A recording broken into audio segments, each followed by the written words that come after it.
Hyper may be one of the biggest sleepers currently in the TitanX ecosystem.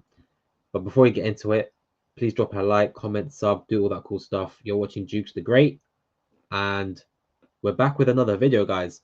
In today's video, we're going to be looking at Hyper. I'm going to give some of my reasons why I believe Hyper is looking super bullish.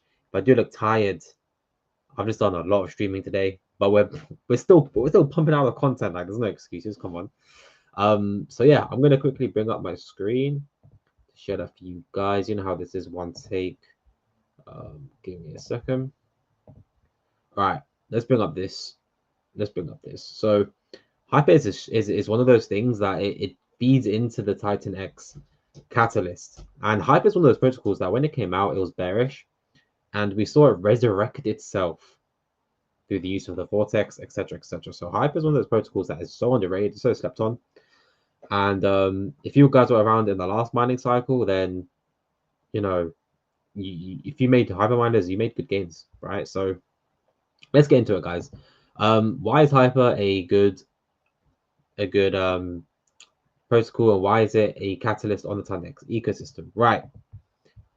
First thing I want to look at, guys, is the ROI currently to mine on Hyper is actually not hard. It's not far away from break even. I mean, minus 37% looks quite big, but don't forget, Hyper is bonded to TitanX. It exists on top of TitanX. So when the base asset underneath it can rise up in price quite quickly, and it's not crazy, you could have a 20% day in crypto, or even a 30% day.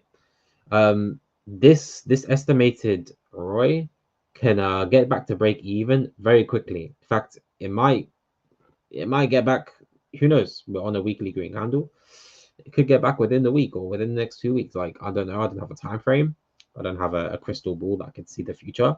But what I can see is this ROI is very small, and it's not going to be hard to push this thing back up. Okay.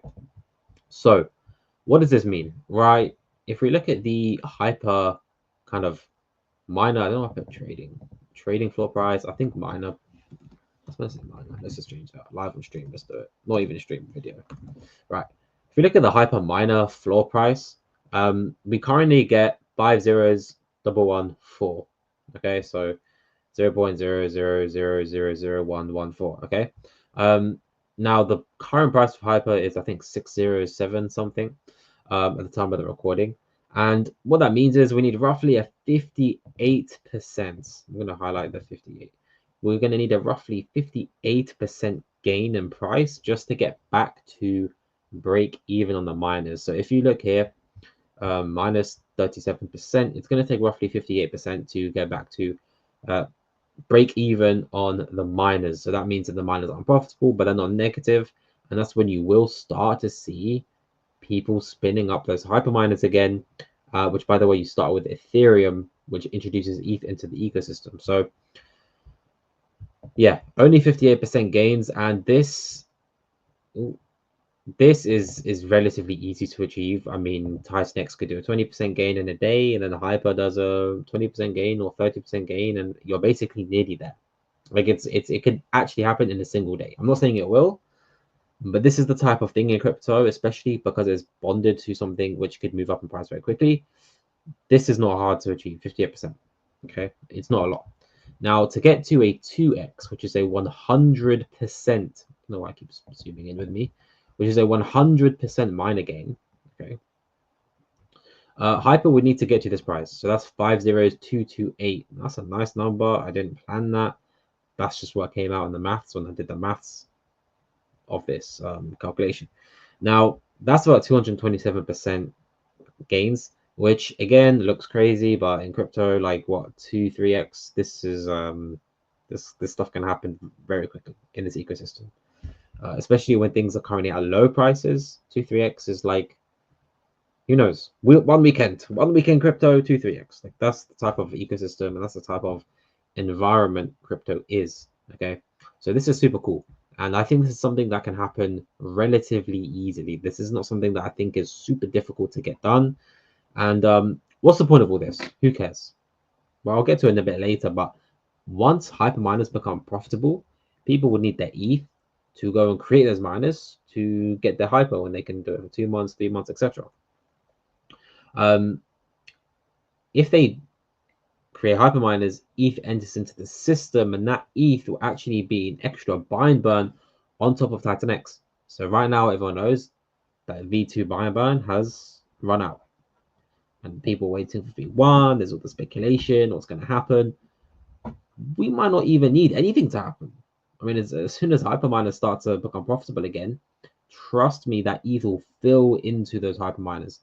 When the ETH enters, I mean, it's programmed to buy TitanX and burn 20% of it. So that is such an underrated feature of Hyper that I think not many people are paying attention to. But let's have a little look there at what we currently have in the buy and burn. 5.4 trillion TitanX, trillion with a capital T, is in this buy and burn and is ready to go and buy and burn Hyper. You guys understand this? That's $1.9 million. The market cap of Hyper is probably, I don't know, 3-4x that. Like, this is comparative to market cap. That's a huge amount of buy and burn waiting to buy and burn Hyper. And why is this even more spicy? Spicy because guess what, guys?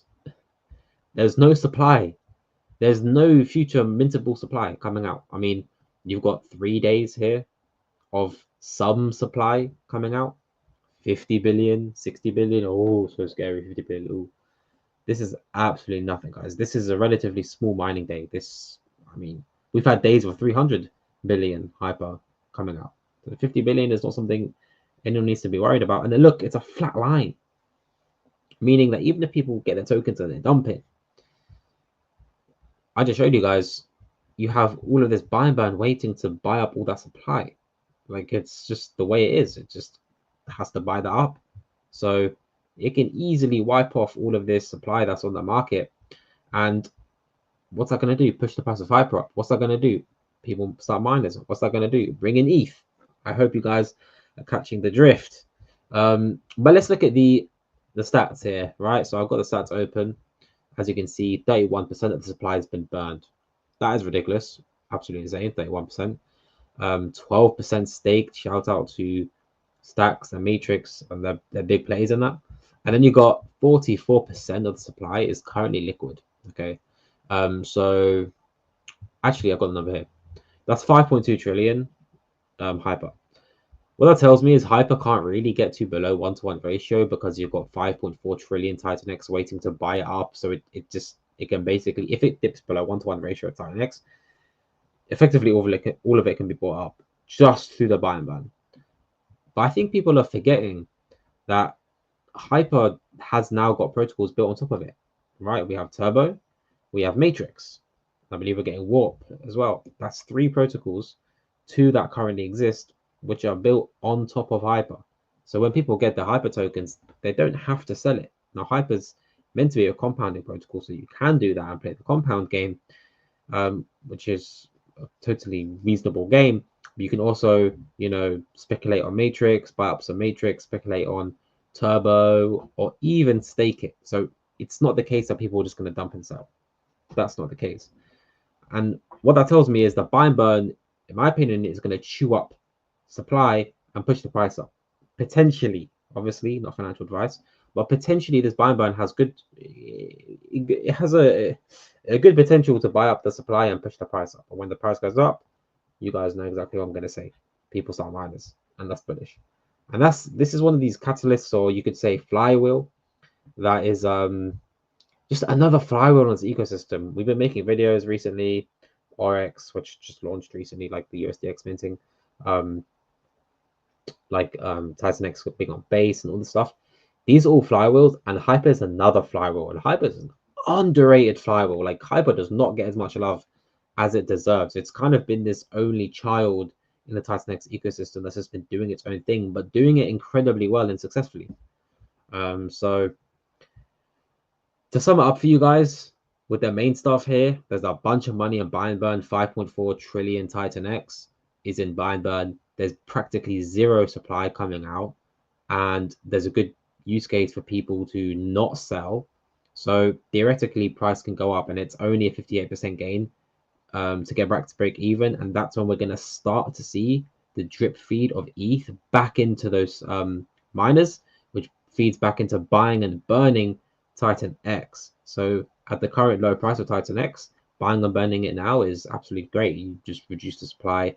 You have more efficiency in your buying burn to reduce the supply. So it's a great thing. And I have some, you know, I have a little fun fact for you guys here with TitanX. This is for all the viewers who got to the end of the video. If you got to the end, then you got to smash a like. I mean, you've been here for 10 minutes, so what else are you doing, right? Or drop a comment. That'd be good to know your feedback and stuff. But it only takes $3 million of buy. This thing is, sorry guys, I'm using a trackpad and I hate trackpads, but I don't have enough USB ports on my laptop. So right now we'll just have to make the trackpad make do. Now, for every $3 million spent on hyper mining, that would be $600,000 of TitanX getting bought and burned forever. And the key thing here for me is this buy and burn that Hyper does on top of TitanX. It doesn't introduce any TitanX inflation into the market, okay? Purely taking off the TitanX off the market and not introducing anything new. You know, obviously when you make a TitanX miner, obviously there's 60, I don't know, 62% or something like that, or 69% of the ETH that goes into buying a burning TitanX. But obviously at the other end of that, you're literally creating inflation in TitanX. So there's two sides to the equation. But with Hyper, when Hyper sends its buy and burn onto TitanX, none of that buy pressure has an equal balance weighing it down in the form of inflation, because there's no TitanX created. So anyway, guys, that's just my 2 cents. I think this is extremely bullish, and you know, these are the kinds of things I look for in an ecosystem I believe could do a 10x, 100x. These are the types of things I'm looking for. So with that being said, thank you guys for watching. I won't keep you any longer. I'm already past my time. I'm trying to get 10-minute videos and I keep going over. It is what it is, guys. But wherever you are, have a great day and peace. I'll see you guys next time.